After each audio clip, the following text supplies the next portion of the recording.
So we have consensus that we have no idea how to pronounce this word, L-E-D-I-N-G. We put it on paper 9 months ago, and now we have to say it out loud. How many for leading? How many for leading? Okay, whatever. LED. LEDing! All right, I like that one. LEDing, the lighting revolution, part 2, advanced strategies, smart and efficient.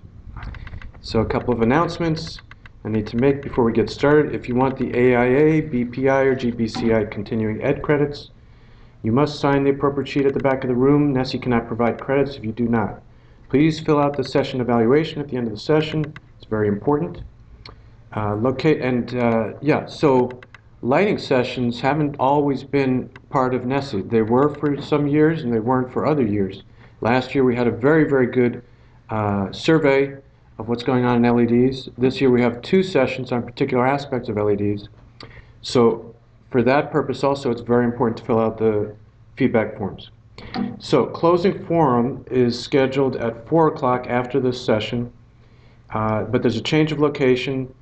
It's going to be in the amphitheater/auditorium on the 2nd floor mezzanine, 4 o'clock. So please turn off your cell phones. We'll get started.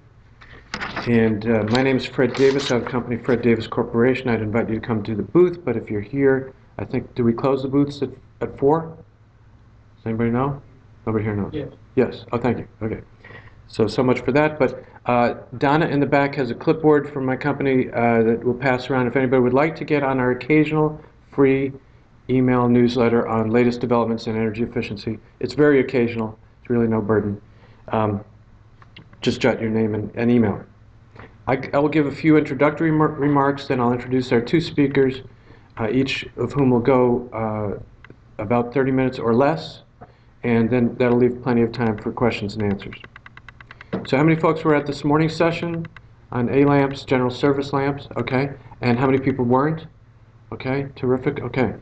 Some overlap, not a whole lot. Okay, so if you're new to the lighting industry, this is not going to be sufficient to get you through everything, but gets you a good ways. Study fast. I'm going to move on. Okay, lamps, lumens. Actually, we're not dealing with lamps and light bulbs this afternoon. Somehow it stopped. It's okay again. I don't know what does it. Okay. All right. So a puzzle here. How many energy conservation measures do you see in this picture? How many? Okay, it's going to go quick. So how many see 1? At least 1. How many see 2? At least 2. How many see at least 3? Okay. There are 2 right there. Your very low carbon timepiece. Okay. Your very low carbon lap warmer, which has been very, very handy lately. Okay. But the lighting one, anybody know what I'm getting at in lighting? Daylighting. Daylighting. What about it? Okay. All of Eastern Massachusetts for the last 6 weeks has had a never-ending, refreshing coating on the surround, as we call it, outdoors, which leads to a whole lot more insulation coming through any fenestration. In other words, a lot of light coming through windows. All right, and yesterday I was told, any guess what number that would be? So if 1 is the normal amount of light, this is going ahead by itself. Could you tell? This is going ahead by itself. I don't know what does it. Okay. Anyway, if 1 is the amount of light that should come through the window, how much is coming through in the last month? Any guess? 1.1? Raise your hand if you think. 1.1, 1.3, 1.7. 1.4 is the answer I was given yesterday by Haskell. Okay? On the measuring at increased insolation onto solar collectors has been around 1.4. Anyway, if you know about daylighting, or if you want to learn about daylighting, this is not ideal, okay? It's a whole lot more light coming through, but there's all sorts of things to do if you want to learn how to daylight properly.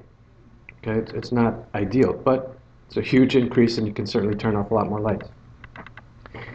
Okay, so when,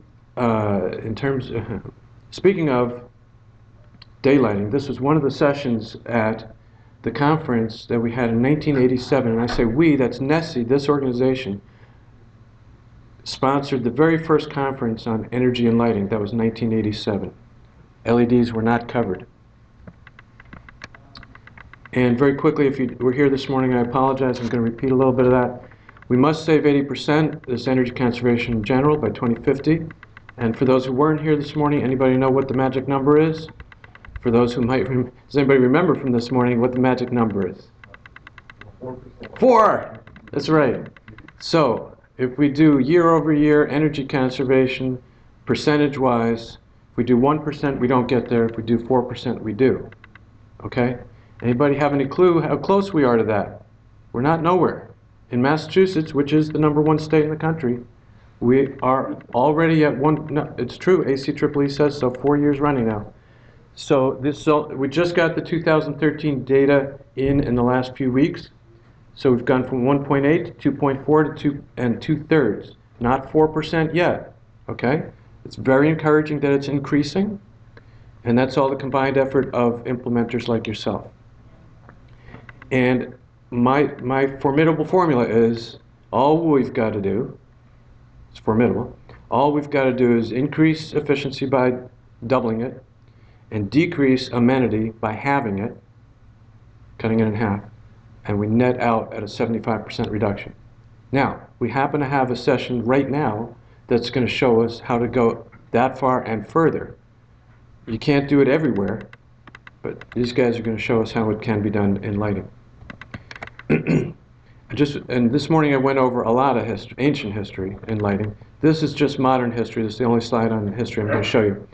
And what I want to get across here is that LEDs have become energy advantageous over the prior technologies, whether they were compact fluorescent, HID, high pressure sodium, etc. Application by application, and at a single point in time, the best LED jumped ahead of what it was competing against. So in other words, the first was exit signs. That I'm talking about in buildings now. But exit signs, and that was a long time ago now. But why? It's because the nature of LEDs and all that you needed to do from exit signs was very little bit of light, and the incandescents and compact fluorescents back then were giving out way too much light. LEDs could get to the requirement with much lower wattage. Anyway, recessed downlights were the first real illumination application. Okay, that was around 2007. And small decorative lamps, a few of them became energy advantageous, as did huge streetlights that George is going to tell us a lot about, right around 2008 or 9. A lamp was not energy advantageous. There were no energy advantageous A lamps until a certain point, 2 or 3 years ago. Okay, and I propose next year, we're going to have questions at the end. Is it burning? Yeah, what is the name? Right, thank you. That was this morning's session. A-lamp, general service screw-in light bulb. Thank you, John. Okay. But that very last one there, fluorescent tube replacement, is a hugely hot arena. The last year's DOE study included 100 different models, bulb and kit replacements. It's hot. Are any of them clearly workable and energy advantageous? Probably right now. A year ago, definitely not. Probably right now. A year from now, maybe it's worthy of a whole session here at NESI. Okay. So how many people are working in energy efficiency? Okay. You're not, after this session, you'll be lighting experts. Go forth and implement, please. If you weren't before, of course. Okay. And there's the glossary again if you need it. All right, I'm going to introduce our first speaker. Brian Chemel is the co-founder and CTO of Digital Lumens, and he leads product strategy, intellectual property, and software development efforts for his company, leveraging his extensive technical and entrepreneurial background in the field of solid-state lighting. Prior to starting Digital Lumens, he was a technical lead and development team manager as director of control product development at Color Kinetics. Color Kinetics was the pioneer of intelligent LED illumination systems, and it was acquired by Philips in 2007. Thank you very much for being here, Brian. And let's forward ahead. There we go. How to make it knockout? Jim, did that guy give up on us again? Still need him. Yeah. He was going to wait till I was done. And we lost him. I'll do my best. So thanks, Fred. As Fred said, my name is Brian Chemel. I'm the founder and chief technical officer of Digital Lumens, the leader in intelligent LED lighting systems, and I'll talk in a little bit about exactly what that means.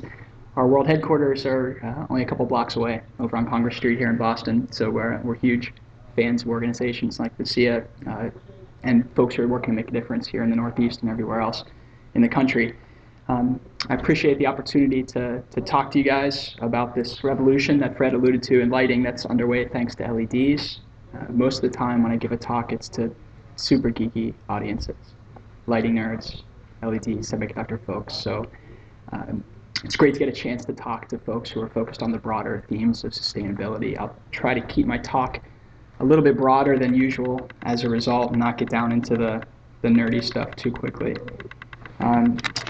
Start out with a little bit about myself so you know where I'm coming from. My career's had sort of 3 stages so far. I started out as a robotics researcher at Carnegie Mellon, building bots like this one on the left for NASA, DOE, and DARPA. Then I moved up to Boston in 2000 to join some friends who founded Color Kinetics, the first company that was really tackling the problem of lighting the world with LEDs.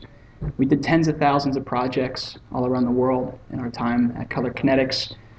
Stuff as big as the London Eye, you can see in the middle there, and as small as a lot of the decorative facade lighting that you can see all around Boston. Anywhere you see color-changing LED systems probably has some CK DNA in it from way back in the day. After we went public and then were acquired by Philips in 2007, I left to found Digital Lumens. And the idea behind Digital Lumens was really pretty simple. It's that LEDs are great, they're super efficient, but when you combine them with sensing, networking, and software control, the intelligent systems that result are a lot more than just the sum of their parts. So we'll get back to that in just a minute, the sort of what we do. But I'd like to first talk about why we're doing what we do. All the systems we build at Color Kinetics, we always joked were additive to the grid load.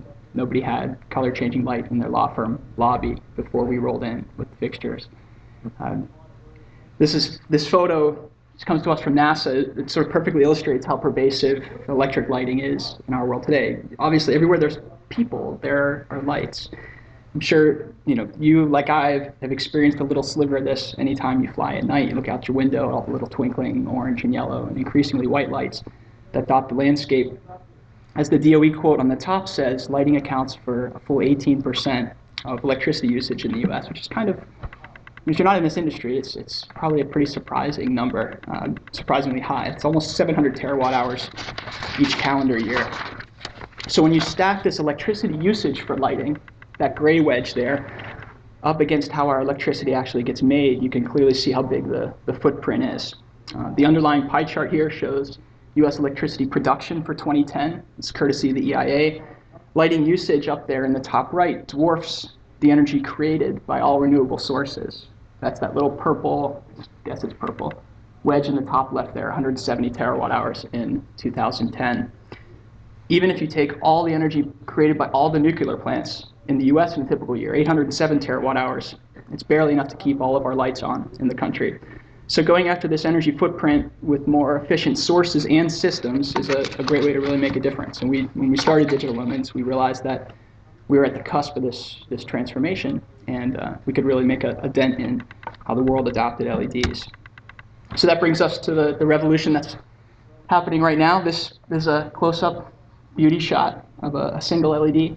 Most LED bulbs and fixtures contain many of these. This is one tiny LED device encased in a package. I need a show of hands. So how many of you have at least one LED lamp in your house or your apartment? Nice. How many have at least a dozen? That's still pretty good percentages. I'm impressed. How many of you are still hoarding incandescent lamps? Ah, only a few. That's good. Hoarding. Okay. At Color Kinetics, we built some of the first real LED light fixtures on the market back in the early 2000s. They were really, really dim. Fred had a few slides up there that sort of showing the era that we were operating in. They were super expensive, and they were very finicky. This was like theatrical lighting, stuff that was really on the cutting edge, and God bless early adopters. They were willing to look past all of those flaws and purchase stuff. But we could sort of see where the industry was headed. It wasn't really a surprise to anyone. LEDs have taken over the lighting market in the intervening decade plus for 3 big reasons. First one is that they're much more efficient at turning electrons into photons than traditional sources. That's pretty straightforward. The second, and one that's particularly important to my company, because we operate primarily in the industrial space, is that as solid state devices, they're a lot more durable than traditional sources. They last a really, really long time. Third is that as inherently low voltage devices, they have an affinity for digital control in a way that traditional AC powered light sources don't. And I'll talk at length about why that's super important. But I'm sort of getting ahead of myself yet again. I mentioned that I've been working on LED lighting since the early 2000s. We're a little more than a decade into this shift. I always try to think about how far we've come in the transition. Ultimately, it's not very far. This is a projection from a study prepared by the DOE. They're trying to answer the question, how much energy would the US save on lighting just by switching from traditional light sources to LEDs? So the dotted line marked baseline up there is their assumption about lighting energy usage if LEDs didn't exist at all. There's a little bit of a dip in the beginning of sort of 2010 to 2015 to reflect the phase out of incandescent sources. The solid areas below, 4 of them, show their projections for the impact of LED adoption across the 4 major sectors of lighting. 3 things I'd like to point out. First, the overall savings projection from switching to LEDs is enormous. 46% of the total, or about 325 terawatt hours. That's like seriously meaningful numbers. That's almost 2x the total amount of energy created by all those renewable sources in the year 2010. All with solar panels, all wind plants in the US in 2010. Second, you can see the 2010 estimate of about 700 terawatt hour here on the left side broken down by the application. So commercial, outdoor lighting, industrial, commercial, residential. If you take commercial industrial, which is where my company plays, that combines for about 60% of the total consumption. So file that number away for a moment here. Third, on the far right side, look down the bottom, you can see that the DOE is projecting that it'll take until 2030, just 30 years after this whole revolution started, to achieve these deep savings. So why so long? I mean, that's a really long time in a world where we're all buying new iPhones every 2 years, and sort of the cycle of technology is much, much faster than that. Well, part of it's that LEDs remain relatively expensive compared to the traditional light sources. And it's a price differential that gets a little smaller each year. We ride the price performance curve that we call Heitz's law. It's sort of the analog of Moore's law for semiconductors and microprocessors.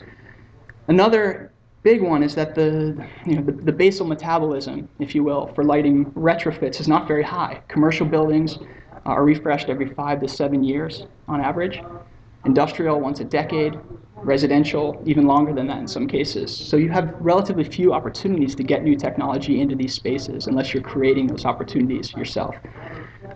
What's important to note is that the sectors with the highest lighting consumption, these top 3 here, they're also largely driven by payback and total cost of ownership, not initial cost, within reason, right? Nobody's going to spend 10x to go to LEDs instead of efficient fluorescence, but they're economically rational actors, for the most part, who kind of get the idea of making an investment in their infrastructure, which will be reflected in decreased operating expense down the road. So you can reason with them, and you can put together spreadsheets that resonate with their purchasing process. And that's really the key to making the world of lighting change faster than it would on its own. If we can figure out a way to radically reduce the total cost of ownership of LEDs, we can induce building owners in these sectors, commercial and industrial sectors, to adopt LEDs faster than they would, based just on the technology progress curve. That's kind of what we've done at Digital Lumens. We make smart lights, and I'll talk about them in a second, but combine them with multi-strategy sensing, autonomous software control, and wireless networking. Turn the smart lights into greater savings, which in turn lowers the TCO and drives faster adoption in our target markets. Take a moment to talk about what we mean when we talk about total cost of ownership. It's maybe obvious, maybe not. There are basically 5 inputs to TCO for lighting. 2 on the initial cost side, down on the bottom here, and 3 which drive operating cost up on the top. To get to total cost of ownership for a given period of time, of course, you take the initial cost and add to it the accumulated operating costs over that period. So very straightforward math. The 2 drivers of initial cost are how much light you need, obviously. It's more expensive to get more light. We express that in lumens per fixture or foot candles per square foot in the design target. And then the cost of delivering that light, which we usually measure as dollars per lumen. So that's sort of, as LEDs themselves get less expensive, the dollars per lumen that you have to pay to get a given amount of light goes down and down and down over time, just like your microprocessor, and your laptop gets cheaper and cheaper. You put those two numbers together and you can get a reasonable sense of how much it'll cost up front to retrofit a facility.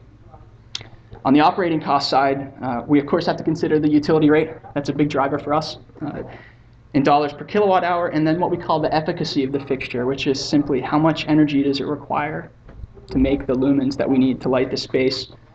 We talk about that in terms of lumens per watt. The third piece of the operating cost equation, though, turns out to be perhaps the most important for LED systems.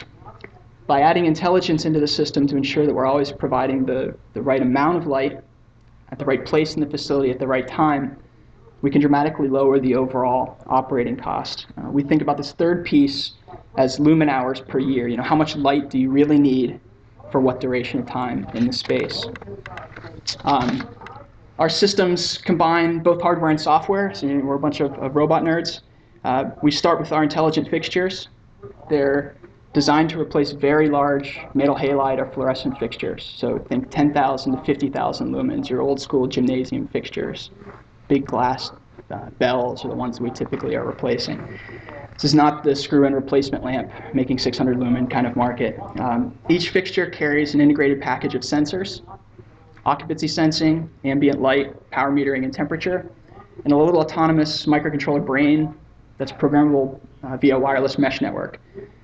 You know, if you sort of squint at it, you can see that we did come from a robotics background. It's just, in these facilities, you end up with a network of little robots basically hanging from the ceiling, monitoring and providing the right amount of light at all times.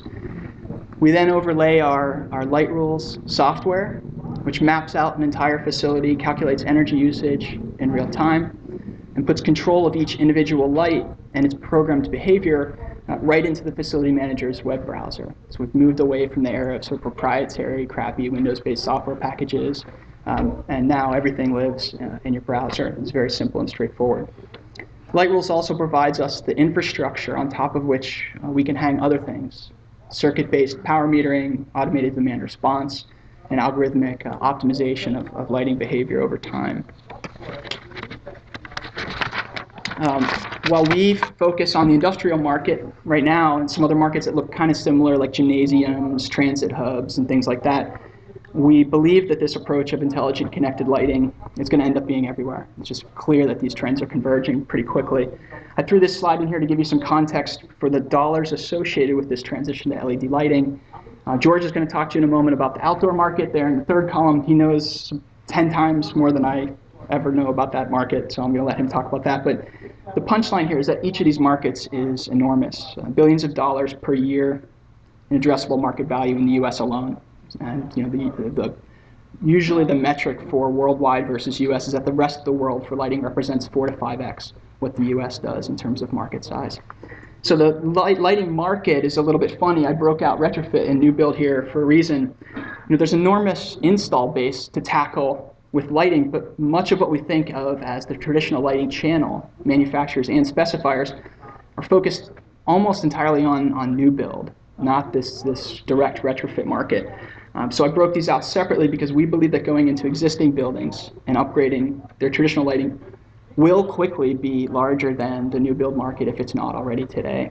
Another thing to note here is, for our purposes, how huge the industrial lighting opportunity is. 28 billion square feet in the US alone. You know, we as sort of normal human beings wake up in the morning in a house. We understand the residential market. We go to work. We drive along roads. We understand what street lighting is. We go to work in an office. Maybe we go have lunch at a shop or a mall. We come to a conference at a hotel like this. We have a sense of what that commercial market is. Very few of us have been in this giant chunk of our economy and of our building stock, these industrial buildings, the warehouses and manufacturing facilities that live behind all of these things that we experience every day. But it's an enormous and underserved market for lighting solutions, or was underserved. Not anymore, perhaps. It's a very concentrated market, this industrial one. It's very energy aware. These guys really grok. They get a big electric bill every month. They're very sensitive to the ability to reduce that bill. And they're just now switching their attention over to LEDs from, from traditional sources. So let's start to zoom in a little bit on the details. Our core thesis at DL is that intelligence shortens payback, From this example, I hope to sort of show you why we think that way. These numbers were lifted from a project we did early last year. One of our competitors proposed a very typical LED fixture that you see in the second column. It had no built-in intelligence. It was a great proposal. If you see a proposal across your desk with 30%, 37% energy savings off the top, and a 4-year payback, that's pretty good, right? Like, if you're an industrial facility owner, that's a relatively compelling. Give it a thumbs down. It's not great. I mean, it's not as bad as solar. With the intelligence system that we make, though, we went in and did a trial that showed 85% energy savings, more than twice as much. The fixture that we make is a hair more efficient. Sometimes our fixture is more efficient, sometimes it's less, depending on the product. You can see that difference in the top of those bars there, the blue bar and the gray bar. But half of the savings came from our unique software-based approach with multi-strategy control. So we layered together, in this case, occupancy sensing, scheduled profiles, light-by-light task level tuning, and fine-grained daylight harvesting, all under software control and adjustable right from your browser. If you look at the pie chart on the right, you'll see that each of these control strategies was really critical. It's the ability to implement all 4 simultaneously that really allows you to maximize the energy savings. In this case, we cost just a hair more than the competitive fixture on a fully installed system basis, so our proposal came in with a 1.9-year payback, since the savings were a little bit more than twice as high. And it's probably no surprise which one the customer ended up choosing. So the customer value proposition for this kind of intelligent connected lighting should be pretty clear, at least in the spaces that we go after. When we walk into a facility, the story is almost always the same. We can reduce your energy usage by 80 to 95%. The maintenance-free fixture, that should last well over 100,000 hours. That's 11 years running full power, which almost never happens. It'll save you 50 cents to $1 per square foot per year, paying for itself in 18 to 36 months. With these kind of economics, the soft benefits are really just sort of a cherry on top of the project. Most of our customers end up with greatly improved light levels. If you've been in one of these spaces before, it's not really nice. It's dark, nasty, dirty. This example on the right was our very first large-scale customer back in 2010. They went from an average of 8 to 10-foot candles to an average of 16 to 18-foot candles throughout the facility, so basically doubled their light levels. At the same time, they took their lighting energy bill from $265,000 a year down to $31,000 a year, so dropped by 85% while doubling the light levels. They've also got full real-time control over every light in the facility now in a browser, and can also then use the lighting system and the wireless network that we installed as a backbone for additional building management features. So it can be as simple as adding power metering of non-lighting loads, or as complex as integrating it into bigger traditional building management systems for automation purposes. Lest you think I'm cherry picking and waving my hands, I threw in a few case studies of projects we've done over the years. So we'll be 7 years into Digital Lumens in April. We've installed in a little bit more than 200 million square feet around the world, almost 40 countries. I'm not going to bore you with the details of all 1,000-some installs, but I picked out 3 that I think are relatively interesting and sort of evocative of what we do. First is a distribution center we did with Ace Hardware out in Rockland, California, about 1.5 years ago. You can see the facility up in the top right there. It's about a 1 million square foot warehouse. It was lit with about 1,600 T5s and metal halides. We did a full facility retrofit, implemented all those control strategies I talked about, and increased our light levels, in this case by about a factor of 3, and left them with about 81% overall energy savings. It was even higher, about 93% in the areas of the facility where they had metal halides previously, even with the 3 times increase in light levels. PG&E, in this instance, was kind enough to sponsor a formal study of the project under their Emerging Technologies program with an eye toward measuring and assessing the relative impacts of those different control strategies I talked about. They were really trying to tease apart, which one gives you the most value in what part of the facility, that kind of thing. On the left side, you can see a graph I lifted from their report that shows a typical day's worth of energy usage. The ghostly gray blue area there is the baseline from the existing fixtures. They started turning lights on, or whatever that is, 4 in the morning. By 6, they were up and running, and they ran until about 11 p.m. on a typical day. Each of the lines on top of that area represent a particular combination of control strategies. So they did this sort of piecemeal 2 on, 2 off, 1 on, 3 on, 1 on, 3 off, that kind of thing, and evaluated all those combinations. The green line at the top there is the dumb LED approach we talked about earlier. So if you turn off all the control strategies, what kind of savings do you get just from the LEDs alone? With all 4 strategies combined, like I mentioned, we measured net reduction in that case of 93%. If you're interested in more details of this, I realize the font at the bottom is a little bit impossible to read. Feel free to hit me up afterwards or check out our website at digitallumens.com for a link. We have a bunch of case studies up there, including this one. The second case study I threw in here is for a manufacturing facility, one of my favorites. Instead of a warehouse, you probably recognize the name Stone Brewing. If you care at all about beer, they're one of the best craft breweries in the country and one of my personal favorites. We lit an expansion of their bottling and kegging facility out in Escondido, California, and helped them achieve LEED Silver for the space.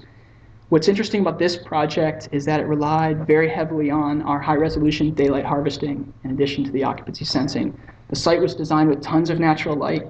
You can see lots of skylights in the photo. I don't know if I can get a cursor here. No, but the larger rectangles are skylights. The smaller bright rectangles are our fixtures. Because each fixture carries its own ambient light sensor and constantly is adjusting its brightness hundreds of times each second, we can subtly dim our light as the natural light increases and capture a lot of additional energy savings while keeping the delivered light levels on the floor rock solid. So we can basically go through and programmatically say, I need 12-foot candles in this area, I need 25-foot candles in this area, and that distributed control will take care of maintaining those delivered light levels, whatever the outside light is, by servoing the lights up and down very smoothly. They also take advantage of the profile scheduling features and light rules to match up the behavior of the lights with their production schedule, lower light levels and much longer timeouts for when they're doing production, higher maximum output and short timeouts for when they're cleaning the system in between the production runs and so forth. Overall, this project represented an 86% energy reduction versus the T8s and about a 1.77, 1.8 year simple payback. It's pretty good economics for a nice looking design. My third case study is more recent. In fact, it's not yet published on our website, but I wanted to throw it in here to show how we're expanding our focus from those initial industrial applications to more typical commercial space. For office environments, we're not building fixtures. For industrial, we build fully integrated fixtures, all day long. But we're not building troffers, we're not building downlights, we're not building wall washers. Instead, we've taken the brain that we make out of our intelligent fixtures, we call it the digital light agent, or DLA for short, and turned it into a tiny little packaged module that you can see on the left there that can interface with best-in-class LED fixtures from other manufacturers. So the office space is much more aesthetically focused, as I'm sure you know. We have no desire to get into the shishi business of making all the different finishes and different shapes and forms. We let folks pick their own fixtures and then we make them intelligent. In this study, we retrofit an open plan office that had been lit with traditional T8 troffers. Super common scenario, obviously. The LED troffers by themselves provided decent savings. It was a 40-month payback versus the T8. However, much as in the industrial environment we've been talking about, making the LED fixtures intelligent slashed their energy usage by about 2/3. Again, all 4 of the control strategies contributed to the final result, which drove the system payback from 40 months down to 27 months. In this instance, the customer had a hard investment cutoff at a 3-year simple payback. So the intelligence turned this from a project that wouldn't happen with just straight LEDs and a 40-month payback to a project that in fact did happen with a shorter payback. And that's been an important theme for us. We've been around 7 years. We've done thousands of projects around the world. Hundreds of millions of square feet. We've learned a lot about what makes projects likely to be successful, what makes for good payback. I'm not going to go through these one at a time. I'm happy to answer questions afterwards, but it's not a slam dunk everywhere, is the punchline. There are things that make projects make sense. There are characteristics that make them not make sense. It's really about digging into the specifics of each individual opportunity to see if it's likely to close from our perspective. So I hope it's given you sort of a quick glimpse into who we are at DL, what we're up to, and how we think smarts can accelerate this LED adoption. If we go back to those DOE projections, the story obviously looks even better as we're able to get more and more smart fixtures out into the world. The 46% energy savings that we saw from just LEDs get boosted to almost 70% savings. That's about 40 coal plants that don't have to exist if we could get every fixture in the country to be smart. I have a coal plant next to me up in Salem that I would love to see not exist. It's actually not going to be coal for long. Put in another way, we've shortened the timeline considerably. So those savings that the DOE was targeting for 2030, we can pull in the better part of a decade in time. And really, this is why we believe so strongly in the future of these intelligent connected lighting systems. Thanks. All the projects we've done over the past 7 years, the 200 million square feet, are just a tiny, tiny blip on this chart, hardly even a rounding error. So there's obviously a lot more work to be done across all sectors of lighting and all parts of the world. So I wanted to wrap up by talking a little bit on where we think the LED revolution is headed above and beyond the energy savings. Our systems, with thousands of sensors scattered invisibly through these huge spaces, generate gigabytes of data that we collect locally and then stream up to the cloud. One of the interesting things you could do from this data is track occupancy patterns in real time. Where are the busy and quiet parts of the building, for example, and how does that change over the course of a day? In the top left, you can see an occupancy heat map of a manufacturing facility created by Light Rules. This is data that facility managers have never had before, and we're working with them to figure out how to make that information useful for their business. It's very interesting. Another thing you can do with this data, which is both spatial, we know where people are. It's also temporal, we know when they're there. We can algorithmically reconstruct traffic flow patterns, not just where people are at a given instant, but how did they get there? What path did they take? How many times did they stop along the way, and so forth. As you can imagine, this kind of data ends up being really interesting for folks in everything from retail analytics to security. In the bottom left here is a little flow pattern of this same data. That's not just a snapshot of where people are, but how did they get to where they are in the facility. And by looking at this data for a second, you can see a few interesting things pop out. One is that there's a giant wall right here. People don't teleport through the wall typically. They end up going around. So we can infer the structure of the building pretty quickly from that sort of temporal data that I was alluding to.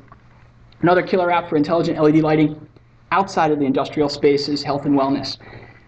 I won't bore you with the details. I'm not a vision scientist. I should have a giant blinking disclaimer on it. But the gist of it is that in addition to the rods and cones in our eyes, we also all possess a third kind of photosensitive cell called a retinal ganglion cell that plays a big part in melatonin production.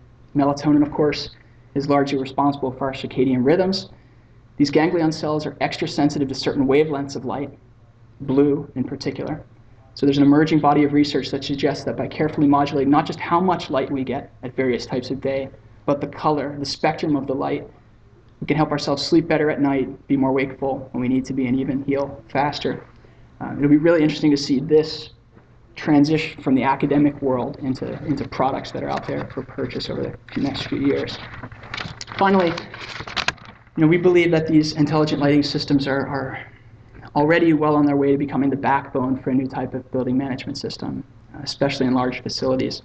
This is a lighting layout for a mid-sized grocery store in Texas that we're working on. Each one of the circles and rectangles is an intelligent fixture. So what we're installing essentially is a mesh of hundreds of sensors and controls that cover the facility to a degree that was not previously achievable. The old HVAC system in here probably had 10 or 12 sensing points. We now have hundreds.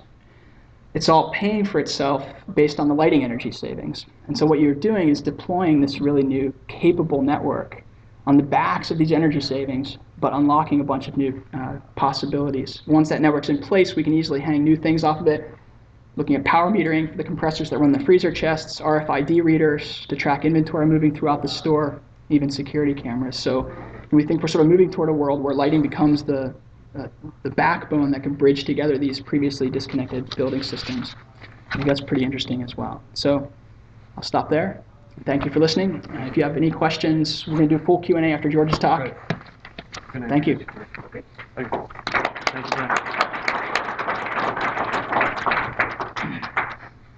Brian. Okay, that was terrific. Thank you very much, Brian. So another show of hands, if you don't mind. A lot of people said they're in energy efficiency already in that field. How many are already implementing smart control lighting systems? Wow. Okay, I didn't expect any. Okay, so we really got to get to the Q&A because we'd love to have some feedback. That's terrific. What I'm going to say, I guess, applies to everybody else is as follows. Or let me do it this way. Two more questions. How many work in the industrial sector, one way or the other? How many work in streetlights, roadway? Okay. So the challenge, I think, for all of you who didn't raise hands at any of those questions, at least one of those questions, is I want you to take these strategies that you see here that are so incredible and think about how you can go back and apply them to the arenas where you are working. Okay, so just the numbers that Brian rattled off in the various case studies, 85%, 90%, 93, 86%, those percentage savings may not be attainable right now in your applications. But then Brian also mentioned the open plan office, which is, many of you do work in those types of applications, and 63% is attainable there. Pretty awesome. So please take these strategies and apply them, because as Brian said, intelligent connected LEDs will be everywhere. Okay, we're going to hold you to that. I'll come back to this topic in 2 years. Okay, so I'm going to introduce George Woodbury. He's going to talk about roadway lighting. How many people, I already asked how many people are in that field, not many. How many people drive under roadway lighting, okay, or walk under it, okay, or live in a municipality that has them? Yes, okay, so you are all somewhat responsible for your roadway lighting. You don't realize it yet. Okay. George is president of Light Smart Energy Consulting. He was a graduate of West Point in 1969, top third of his class. He's got his master's in engineering from University of Florida in 1976. He was for 26 years in the Army Corps of Engineers. He retired as a full colonel in 1995. For the sixth largest city in Kentucky, he was the municipal power company director and instituted demand management programs, reducing power by over 24%. He worked in Lexington, Massachusetts for years as public works director, during which time he wrote the very first in the country legislation that permitted cities and towns to own their own streetlights. In other words, usually streetlights would be owned by the utility company. Because of George, municipalities in Massachusetts are able to take over ownership of their streetlights. They haven't all done that yet, but many have. And without that, they cannot go LED. But now many have because of that legislation. And George has been consulting since 2001 and assisted over 80 communities with the acquisition of their streetlights. He's completed energy efficiency improvements to street lighting in multiple states and assisted 27 communities with energy efficiency conversions of traffic signals. He's assisted both Maine and Rhode Island with legislation to permit community acquisition of their streetlights, and is serving as an expert witness on both street lighting tariffs and street lighting matters. He's a licensed energy broker in Massachusetts and completed over 40 energy supply contracts for either electricity or natural gas. Thanks very much for being with us, George.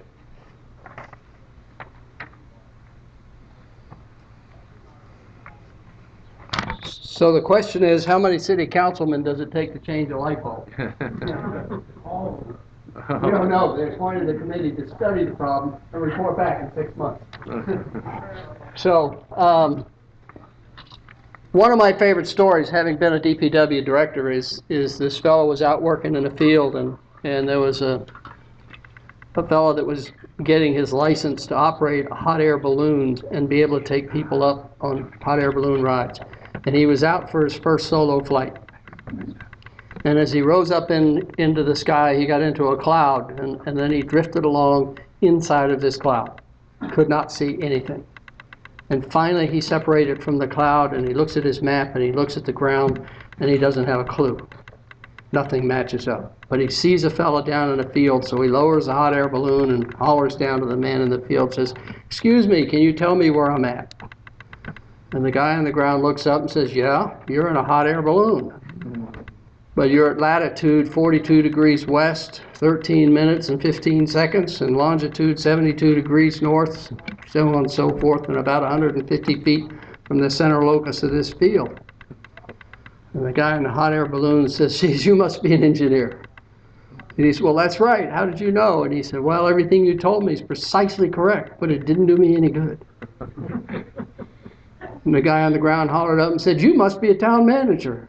And the guy in the hot air balloon says, "Well, that's right. How did you know?"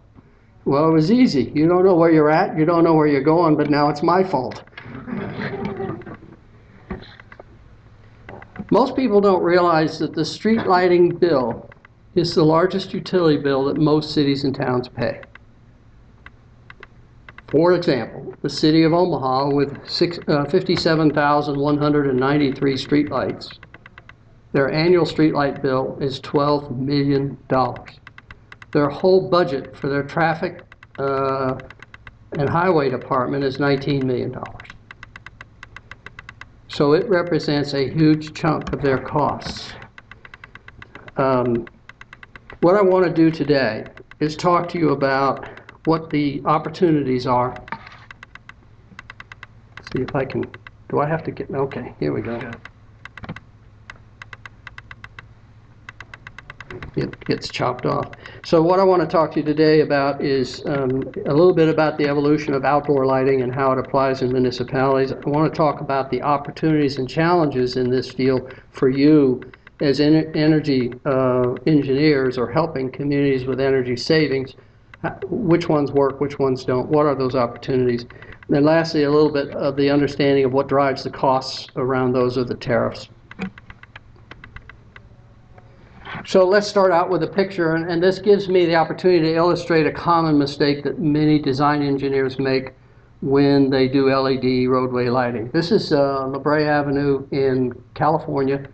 California is one of the largest LED installations in the country. Over 140,000 LED lights have been installed in the city of Los Angeles. By way of comparison, Boston has 62,000 streetlights. Okay, so you see that this is the LED light, and if you look at the top, the light that was used is a 64-watt LED. And if you go back, you see it replaced a 200-watt high-pressure sodium fixture. A 200-watt high-pressure sodium fixture produces about 22,000 lumens.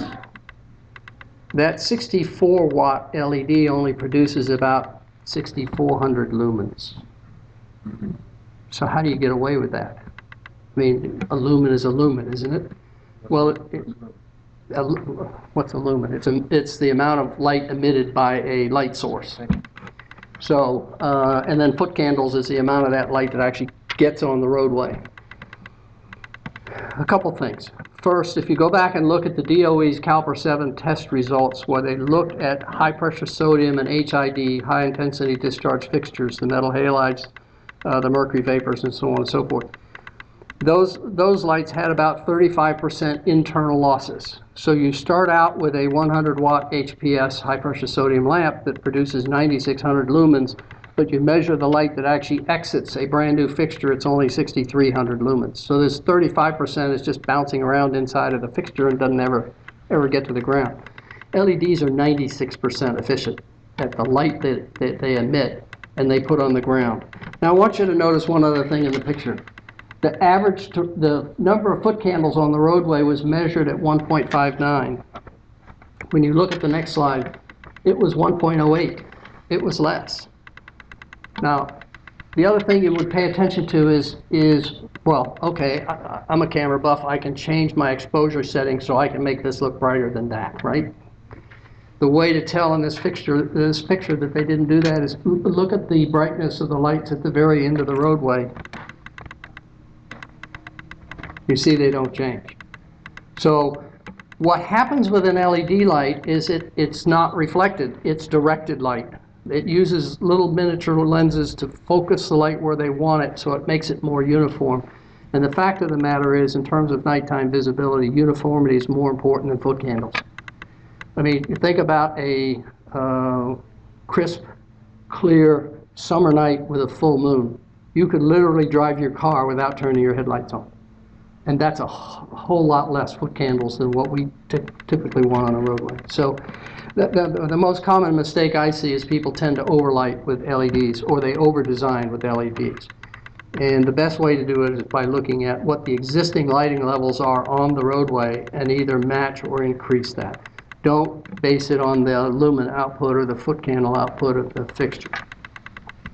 So what's happened to LED lighting in the last 3 years? If you go back and look at some quotes I received in 2010, 2011, a typical high-pressure sodium fixture for a 250 watt replacement was about $651. Today I can buy that fixture for about $230, $260, so less than half. The other thing is if you go back to that Caliper 7 test, the results from the DOE I mentioned, the average foot candle output, the lumen efficiency of the LED lights range from as poor as 19 to a high of 74. Most family of LEDs today are above 90. So the efficacy or the efficiency of these lights is improved. And the other thing that's happened is their ability to withstand higher temperatures and the color rendering of them and the color temperature of them is getting better. So all of these things have led to the fact that it's now much more cost effective to be purchasing these lights and putting them up. Unfortunately, though, it wasn't until the late 2010 before the utilities in Massachusetts would even allow you to put up an LED. So this is new. And it was only last year that National Grid said, okay, we're gonna have a tariff which will support LED technology. So one of the major problems we have in the country today, and I'll talk about this a little bit more later, is the utilities and whether or not they're gonna let you put LED lights up. And what's interesting, it doesn't matter if you own the lights. If there's no tariff for that type light, then you can't get the benefit from that type light. And I'll explain why that works. So the other thing that's very interesting to me, and most interesting to me, is because of the LED and its ability to be dimmed, to be instant on, instant off, to be brightened by increasing the amount of energy you're applying to the light, has caused us to develop controls. Controls that allow you then to communicate with your street lights and turn them down or turn them up. So say at 11 o'clock at night, the traffic is way down, there's not a lot of pedestrian activity, you could turn the lights down. Or if you're having a big to-do at some convention center and you want to keep the lights around the convention center up, you could do that, but everything else could be dimmed. If you had an emergency at number 5 Elm Street and you wanted to help the police find that location, you could make the light in front of that house flash. If you needed to evacuate your city and you wanted people to follow specific routes, you could make the lights blink in sequence to help them out of the street or out those paths. I installed a system in Everett and another one over in Chelsea that causes a flashing light to come on when you're not allowed to park during snow emergencies. So we have a way of getting the word out to residents that, hey, no parking because we need to plow. You could use your street light for that. Every time the Red Sox get a home run, you could make your lights flash, you know. So these kinds of opportunities open themselves up. And I mentioned very early on in this, we're on the cusp of a paradigm change. And it's these controls, that will drive the paradigm.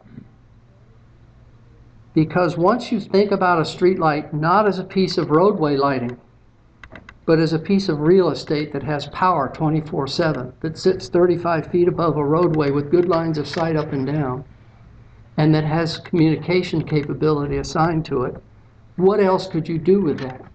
It's a lot like your cell phone, where it's principally for talking to people with.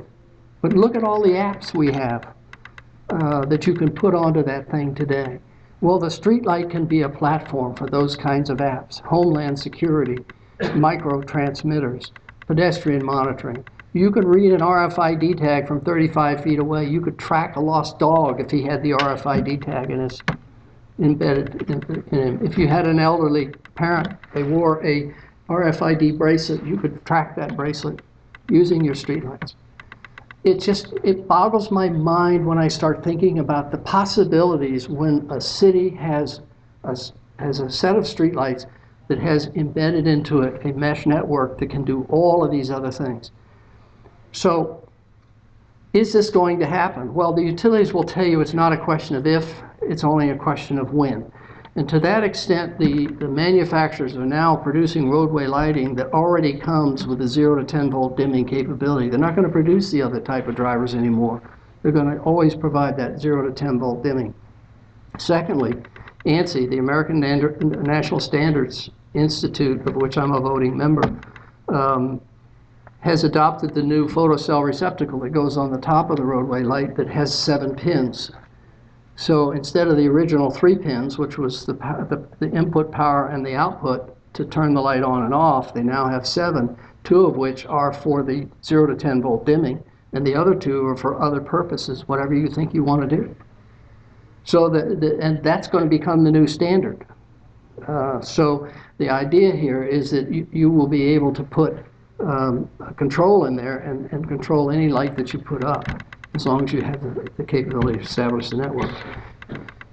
There's a lot of different types of networks out there, and there are companies that have been doing this for a long time. Probably Rome, which is a subsidiary of Halfang, Acuity Brands, is been doing this longer than anybody else. They have one of the larger installations in the country in Glendale, Arizona. About 21,000 lights are equipped with this, but the purpose of that system was strictly to monitor when the light went on or when the light was not working properly. So it was a maintenance thing. They didn't have to have people driving around or wait for somebody to call. The light would report itself, hey, I'm not working. So we'd know to send a crew out. But now, these control devices have a chip in them that also measures energy consumption. And it has the same accuracy as the meter on the side of your house. So now that, once you allow a customer to use that metering capability, I get unlimited operation of that light. How are streetlights billed today? Do you know? They're not metered. It's based on a mathematical formula. So for example, in N-Star service territory, now called Eversource, they use 4,200.003 hours a year, and then they break that down month by month depending on the dawn to dusk times for each month. So 400 and some hours in December and 200 and some hours in June. And then they say, all right, that 50-watt bulb plus its ballast is a total of 58 watts. I multiply that times the number of hours it's supposed to operate this month, and that's how much I charge the customer. That's how they do it.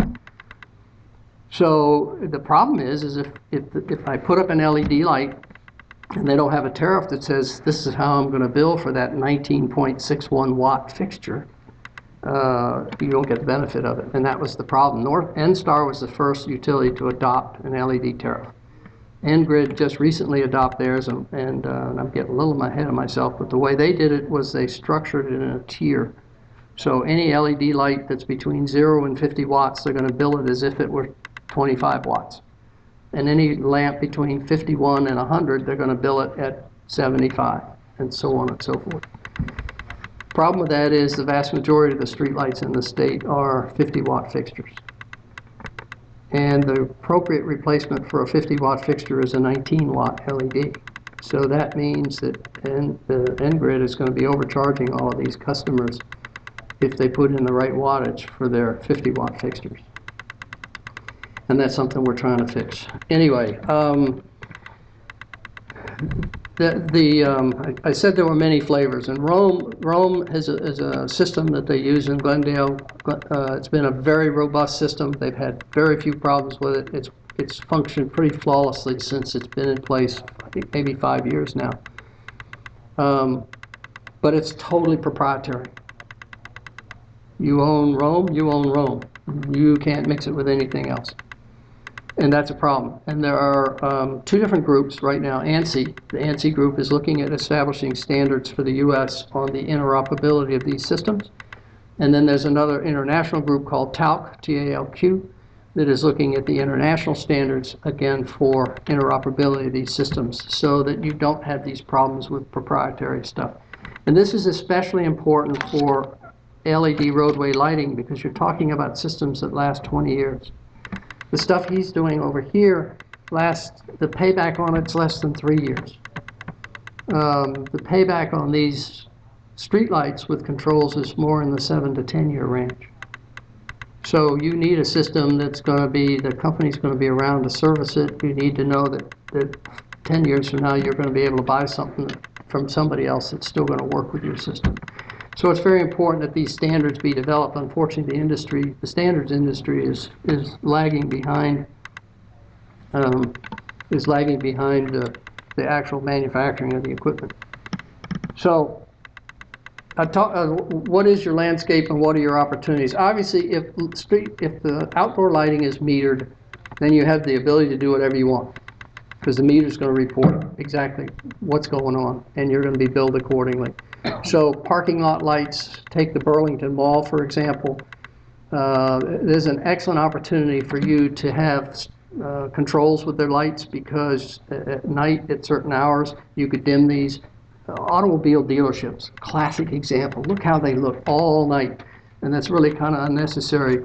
And once they close, all they need is security lighting, but those things burn all night, and they like them really, really bright because they want to make those cars look good to be able to sell them.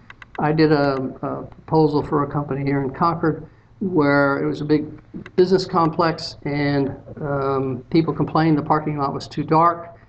It turned out the original design called for a 400-watt high-pressure sodium, but sometime in the company's history, somebody, as an energy-saving measure, reduced the lights to 250 watts, and hence it was too dark. And they wanted to know how could they fix this problem, and I said, well, the issue for you is you need to go back to 400-watt lights. But if you put controls on it and dim them after everybody's gone home, you'll actually save money.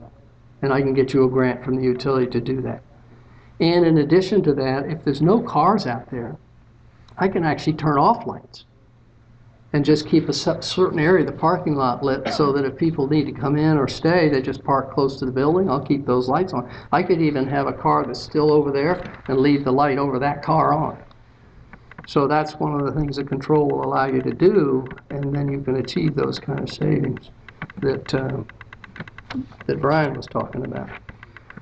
So shopping malls, dealerships, sport venues, all of those kinds of things where the lighting is metered. School, all the lighting in most schools in their parking lots and their entryways are all tied to the building meter. So those are all a good target, and you're guaranteed to be able to get a benefit. And the utilities in Massachusetts, New York, Connecticut, Rhode Island, Maine all offer incentives for those kinds of projects. So all of New England is well set up. Now NYSERDA, which is the New York programs, you have to go through their custom, and you'll have to coordinate with them because they generally don't do outdoor lighting. It's not listed there, but they will provide a grant for that. Unmetered lighting, I talked to you a bit about the tariffs already. And that's the dilemma. So many utilities don't have tariffs. Now, just this last couple months, I've served as an expert witness for a rate case with First Energy. They had proposed tariffs for LED lighting for the 5 utility companies that they own in Pennsylvania. And they actually wanted to increase the cost of an LED light over the light it replaced by 20%. And they would have gotten away with that if it had not been for the fact that there was a group of us standing in their way, pointing out the errors of their calculations and what how they were trying to mislead the utility commission. So it's a challenge. And one of the things I've been doing for the last 16 years is dealing with this challenge by going state to state to try to sponsor legislation to force the utility companies to have to allow cities and towns to take over their streetlights. And it's a slow process, sometimes a very challenging process because of the politics. But it's my hope is that, for example, Rhode Island, where now we have a program called PRISM, where I'm working with the Washington County Regional Planning Council, and we're going to put together a program where we're going to do the entire state. All 100,000 streetlights in Rhode Island will probably be LEDs, and many of them will have controls in those cities where it makes sense. And they'll be the first state in the country that goes all LEDs for their roadway lighting. And we're hoping to use them as an argument to get utilities and other governors to recognize the possibilities so that they'll start forcing this kind of legislation instead of me having to go around and do it. So right now, as I mentioned, Massachusetts, Rhode Island, Connecticut, Maine. Maine's going to be finished up this spring, but all of these states are allowing municipalities to own their streetlights and to use LED technology. Prime candidates right now are listed here, and I'm working in all of these states around legislation and trying to force this issue. And I was been given a notice that I had 2 more minutes to go, so we'll wrap it up here and address your questions. Thank you, George.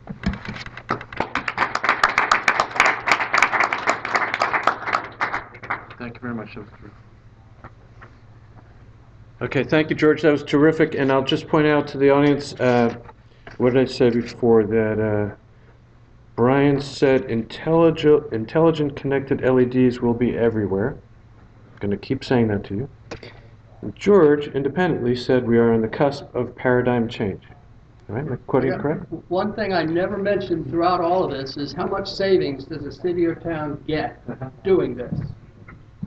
Okay?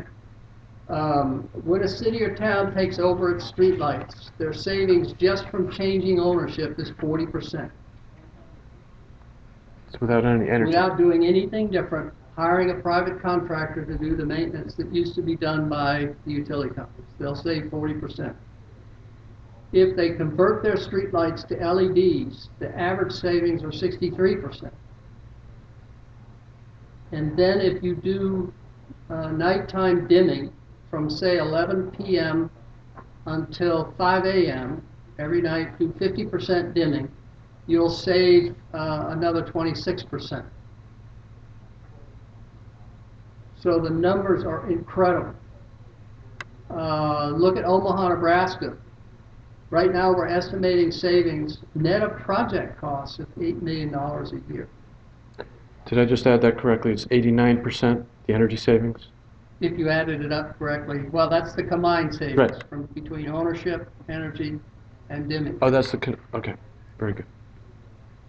But just on the energy side alone, you get 63% by going to LEDs and potentially another 26% by going with the control. That's the 89. That's the 89. That's the 89.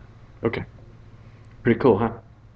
So, how many want to convert their town streetlights? All right. And how many are in control of their town streetlights? Right.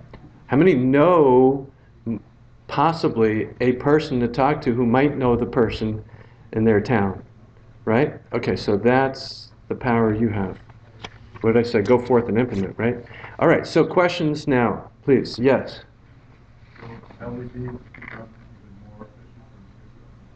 Great question. Do I need to repeat the questions? Will LEDs become even more efficient in the future? Okay. Your best LEDs today in the marketplace are around 115 lumens per watt. Just recently, Cree announced their new 7mm chip at 124.6 lumens per watt. In the lab, the theoretical possible, but it's only with red lighting, is 400 lumens per watt. I think the asymptote of the curve is somewhere around 180 to 200 lumens per watt within the next 3 years. Ryan, you want to take a good enough? I would say exactly the same thing. Good enough answer. Okay. Yes. Piggyback on that, as the technology increases, if you're going to buy a computer, you always have to think, if I wait 2 months, it's going to be twice as fast and $200 cheaper. You get pushback from people saying, maybe we'll just sit back and wait and see what happens? This is a question I get all of the time. Right. So, let's take the city of Omaha as an example where they spend $12 million a year today, and they could save $8.8 million if they took over their system and converted it to LEDs. All right? And instead, we're going to wait 2 years. We just lost $17 million in savings because we decided to wait. Now the question is, will I save $17 million because the technology is better? And I can show you it never pays to wait. The math is easy. Yeah, I think I totally agree. I think the price performance curves have started to roll off a little bit. It's not, when I started Digital Lumens, let me say it another way. If you looked at the bill of materials cost for our big fixtures, the LEDs themselves cost us about 70% of the overall fixture. Today that number is about 20%. So we've already realized the vast majority of the cost savings on the LED side. There's aluminum left, there's copper, there's power supplies, there's plastic, those aren't going down at the same rate. I just went to a customer in Texas last week of ours who's done a bunch of warehouses, has another proposal on the table, and it's stuck in their purchasing Hold that a little department. closer. Yeah. How's that better? Every month that they wait to pull the trigger on this proposal, they're losing 50 grand in energy savings. And it's just because of internal politics. And I think that's the constraint in a lot of these cases. It's not people hung up waiting for technology to improve. It's just a matter of getting things unstuck. And keep in mind, today you get 63% savings. So any marginal improvement in the output of those lights is on the remaining 37%, not on the 100%. So it's a percentage of a percentage. How many people are involved with, publish or electronically communicate potential energy savings from a project right now? And how many of you include something like that, cost of waiting or cost of not going ahead? I've seen that more and more. Seems like a very smart way to go. Yes? Ryan, you mentioned in one of your slides showed demand response, but I don't think you were using any benefit of that in your 1.7-year payback. Is that correct? No, we're not. And it's funny, once you take the lighting load and drop it by 90 or 95%, what's left is not that meaningful of a demand chunk to shed. So we do implement it. Once you have everything computerized, it's very easy to add things like OpenADR. Yeah. But it's not a super compelling chunk of the payback by any means. It's also not one of the things you want to live without. Yeah. Yes? George, what's your, in your experience, what is your thoughts on the way people perceive light at nighttime conditions and the issue of whiter light decreasing reaction times and the whole, there's an article a couple years ago that came out about photopic and scotopic vision, and a lot of manufacturers kind of ran with the scotopic vision at nighttime conditions and they improperly marketed it. What is your experience with pushback on whiter light and decreasing reaction times? Okay, before George gets into an answer, how many have any clue what we're talking about? Photopic, scotopic, mesopic? Okay, if you have a clue. Nerd alert. No, nerd alert, right. No, it's good, and George, I hope you can give an answer, but I would just caution that if we want to get into this too much, we can do it after. Okay. But maybe you have a quick answer, I don't know. You want to hear, right, let's go. When the light level is above 0.3 of a foot candle, you're in what's called photopic daylight vision. When you're below 0.3 of a foot candle, you're in what's called scotopic, which is nighttime vision. The human eye has, in addition to the ganglion cells that Brian talked about, the principal cells in the eye are the rods and the cones. The cones of the eye are concentrated principally in the 15-degree angle, just like this in front of you, and not so much out here. Your rods are principally in the outside areas.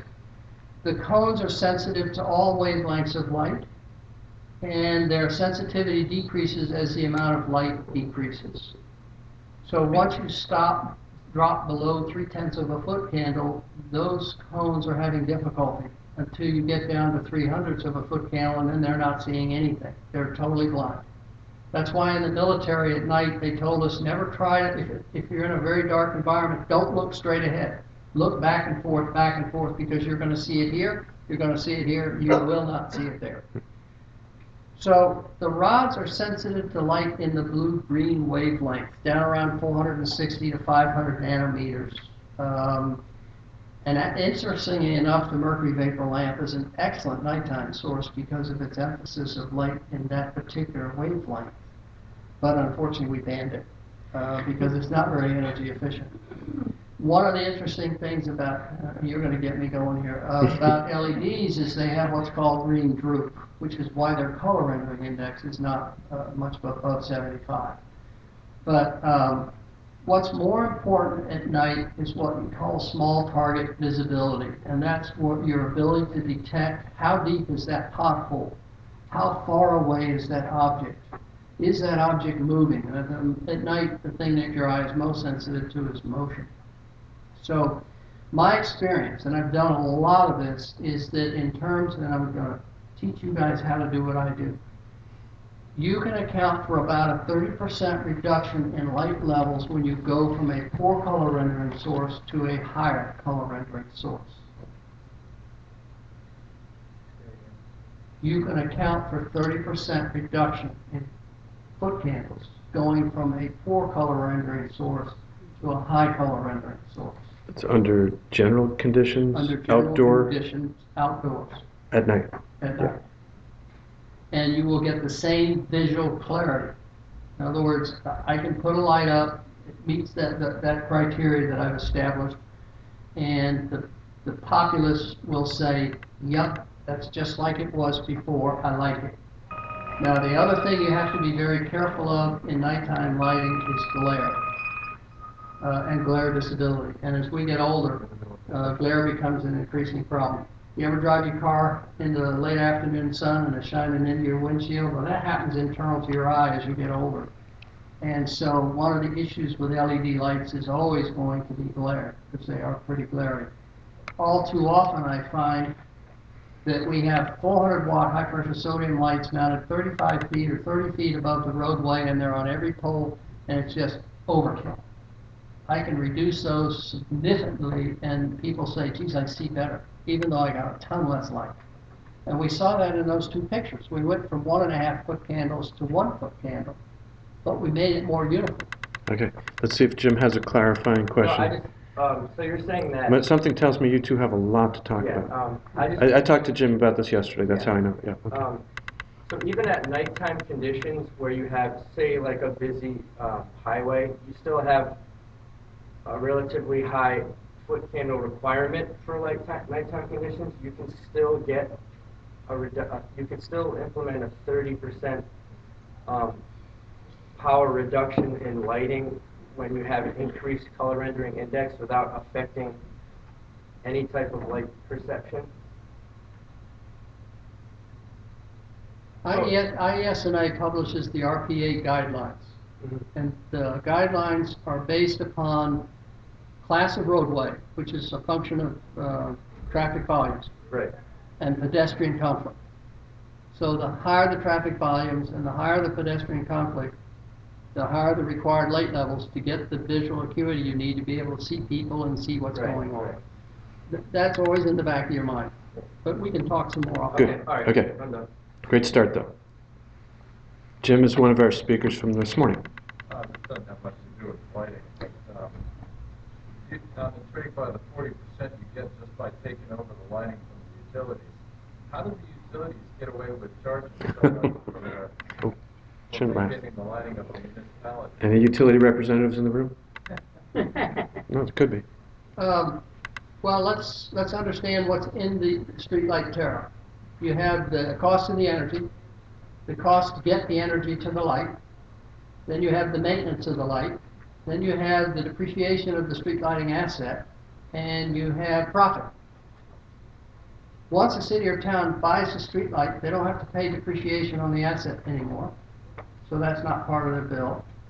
The maintenance rates that the utilities charge are about 3 times what it costs to do it with a private contractor, because the people they use to do it are high voltage linemen, and you can do it with somebody that doesn't have all of those qualifications a whole lot. In Massachusetts, it's actually exempt from the supervision of electricians under Mass General Law 141, Section 7. In Lexington, we did it with our tree guys. If it's a change in light bulbs, I mean, crying out loud. All right. License to change the light bulb. So that's where it comes from, is eliminating that. The other thing that happens is that once a city takes over the streetlights, they assume all the risk. So they don't build into their budget, well, what if we have a storm 3 years from now and it knocks down 50 of our lights? Or what if we have to put up 100 new lights? Or what if, they don't have to build any what ifs into their budget. They deal with those as they happen. So you think the 40% is justified then, if the utilities are running it?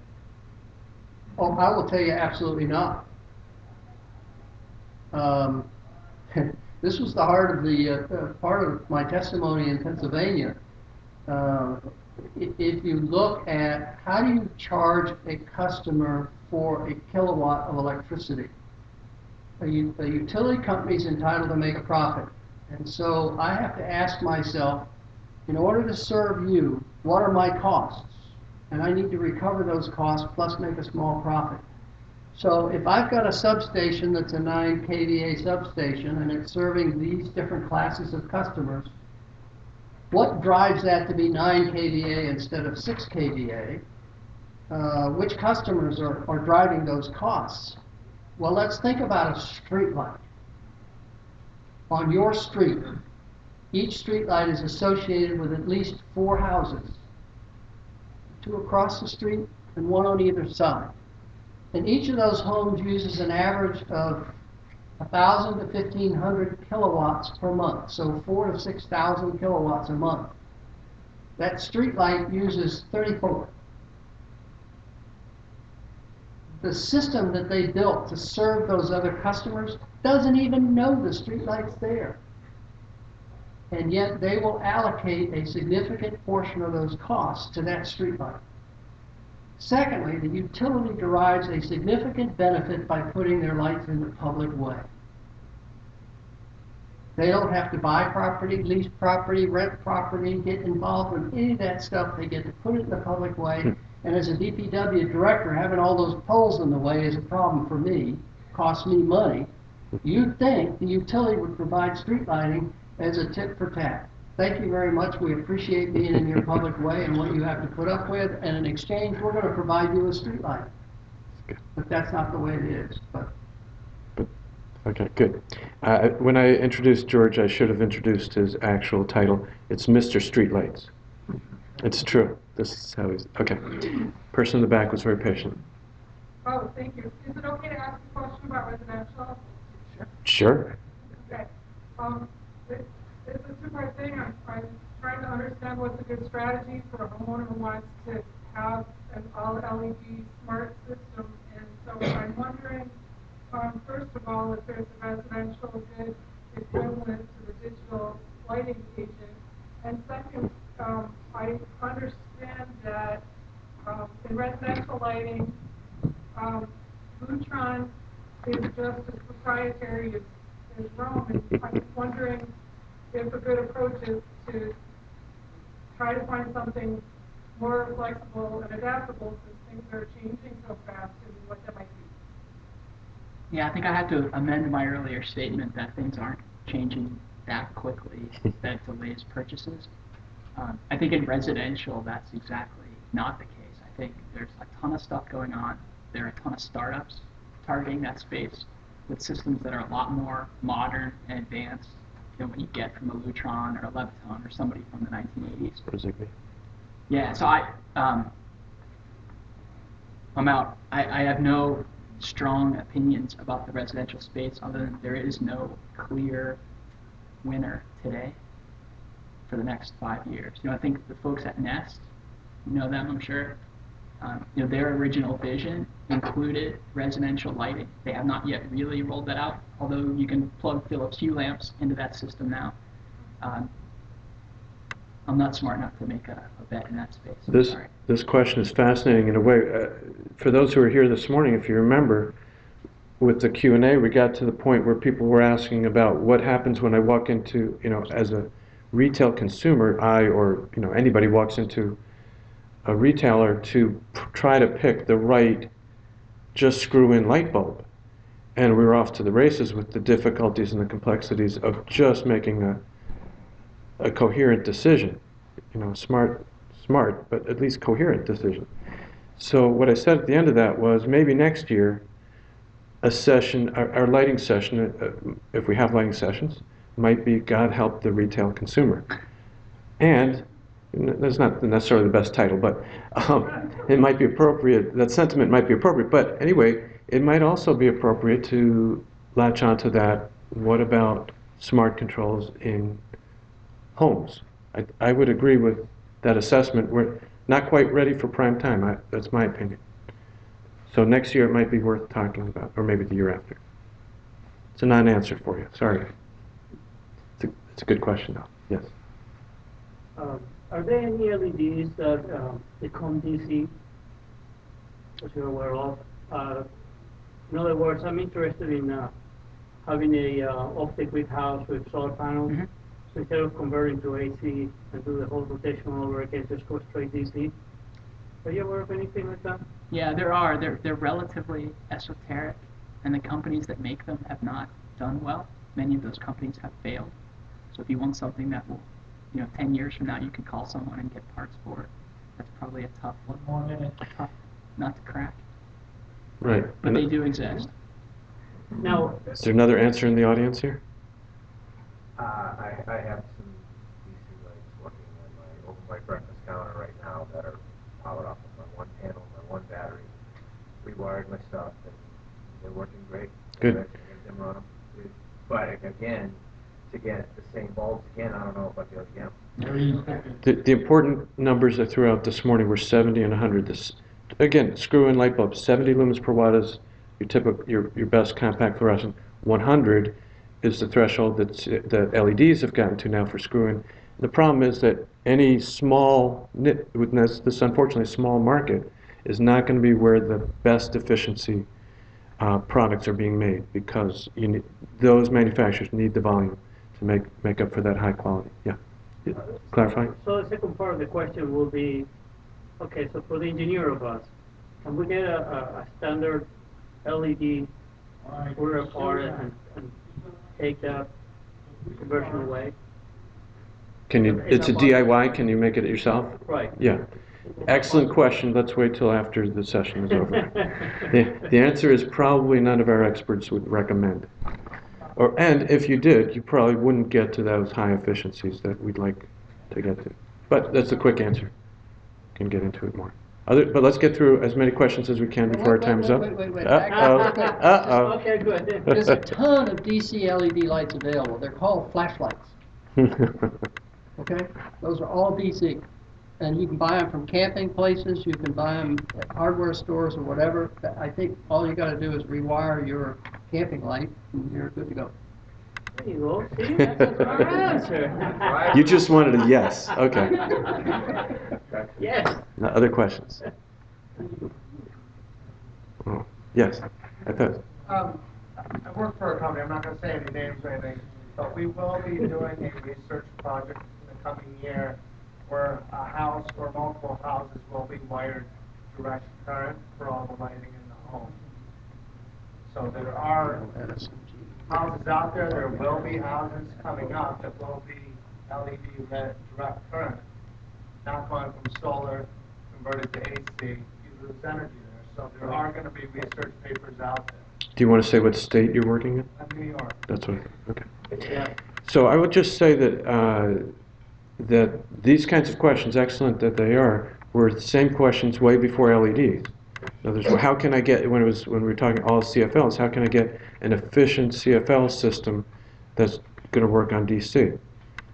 And unfortunately, we ran into some of the same problems, is that the best systems were not being made for DC. Now, as the NESI audience, you folks are getting more and more solar homes going, net zero energy, etc., there's going to be a larger and larger market. That's what we're all about. So let's keep that going. Okay. 5 more minutes? Yeah. Okay. Yes. In the middle, did you have a question? No. In the back. To follow up on my question, does it make sense in a situation like that at this point to try to have LED fixtures that are somehow connected, and then would that be the way to be most flexible to what's coming? I think to George's point about the lack of standardization in controls for the outdoor market, it's even more so the case in the residential market. You've got folks like Control4 doing things, Nest and Philips with Wi-Fi and Zigbee. It's very tricky. If you want to do anything, I think that the safest bet is to find a system integrator who does that stuff for the residential market all day, who can piece together from a variety of manufacturers a system that works well together, and maybe do a little bit of glue in between to make them interoperate when necessary. But no, I think the standards in lighting is a constant mess. Any other questions? Thank you very much for coming, everyone, and please fill out your forms, and if you would like to see lighting at future NESI programs, please put that in there, and any ideas about which way you'd like it to go. I've got ideas. I'd love to talk with anybody about it if you're interested. We'll be here for a while to answer any questions. Thank you very much.